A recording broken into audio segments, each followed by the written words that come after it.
Okay, today's story, this Sefer, I'm not going to quote from here, but the interesting thing here, this whole collection of, so the Maimer that we're learning now, and the previous Maimer, Chom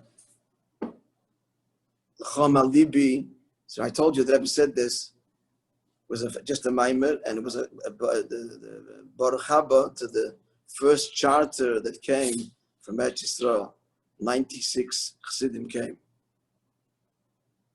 And so that was the Kabbalah's pon, it was the Maimer. And that was the first Maimer they heard.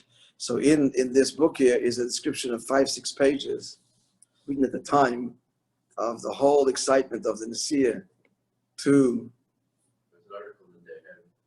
about that 1960. 2 years ago, yeah. About the first child. So maybe that was taken from here. Or they both taken from the same source. Beautiful description. Okay, today's story. Continuing our stories from Rabbi Shilem.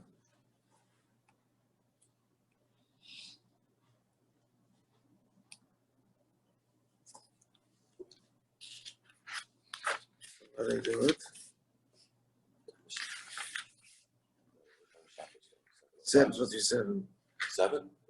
It's supposed to be 7 for them. Yeah. So what I do here?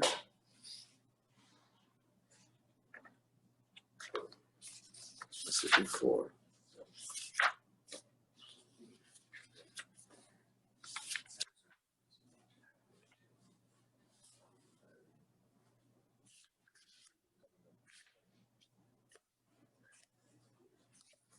Description of one of his Fabrengens. There was a chassid called Rabbi Yisrael Isser Gutin was his name. So he came to Lubavitch when he was 13. And later he wrote his Zichroinus, and he wrote about the tremendous impression that Shilem made. So he writes like this, and on Shabbos I used to love to listen to Rabbi Shilem's davening, his snores in davening, his Chabad variations. There'll be direct translation. And especially when we said Krishma, we're talking about Krishma.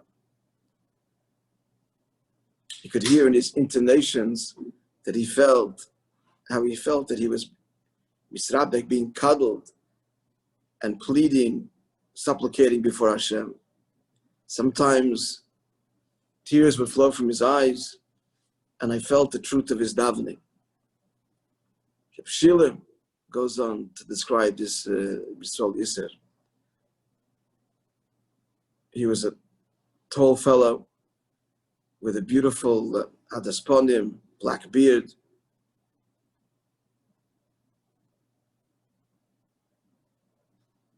So by the Fabrengen edition, he used to say always that a Yid that doesn't feel the happiest person in the world that he is a Yid. A Yid has to feel this. And one who doesn't, the earth, he's not worthy that the earth, the ground, should bear him. And he would get up from the table, his face radiating simcha and happiness, and dance with the bachrim.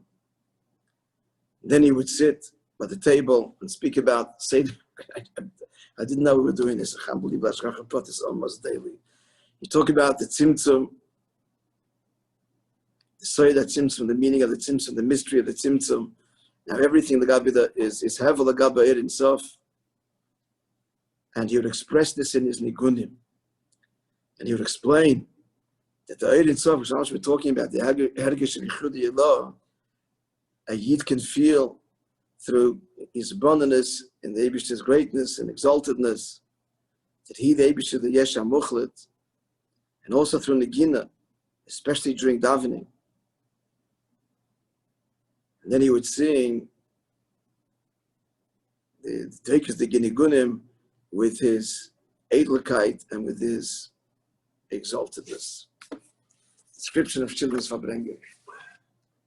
Have a wonderful day.